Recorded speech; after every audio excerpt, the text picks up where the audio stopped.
Dot marking దగ్గర నుంచి ఇలా 1/2 ఇంచ్ వరకు క్రాస్గా లైన్ డ్రా చేసుకోవాలి. ఈ లైన్ డ్రా చేసుకొని ఈ లైన్ మీదే కటింగ్ అయితే చేసుకోవాలి. ఓకేనా.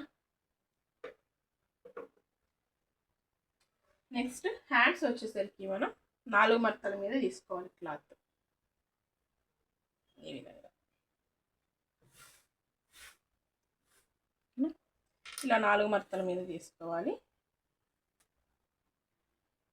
ఇక్కడ చివర లెవెల్ కరెక్ట్గా ఉందో లేదో ఒకసారి చెక్ చేసుకోవాలి.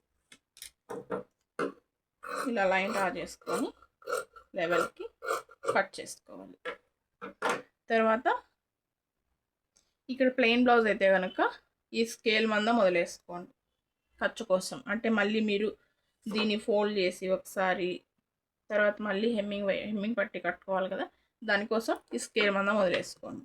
లేదు లైనింగ్ బ్లౌజ్ తిప్పి కుట్టుకోవడం లేదా పైపింగ్ వేసుకోవడం అనుకుంటే కనుక ఒక 1/2 ఇంచు ఖర్చు లైన్ డ్రా చేసుకోవాలి. తర్వాత మనకి ఇక్కడ హ్యాండ్ పొడవు 5.5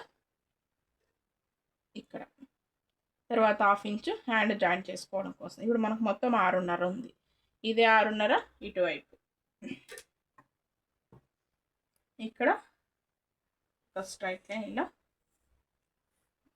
తర్వాత హ్యాండ్ డౌన్ వచ్చేసరికి మీకు ఇక్కడ 35 కంటే తక్కువ చెస్ట్ ఉన్న వాళ్ళకి మాత్రం 3 ఇంచెస్కి మార్క్ చేసుకోండి.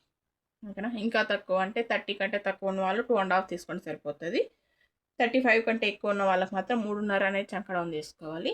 ఇక్కడ ఇంకొకటి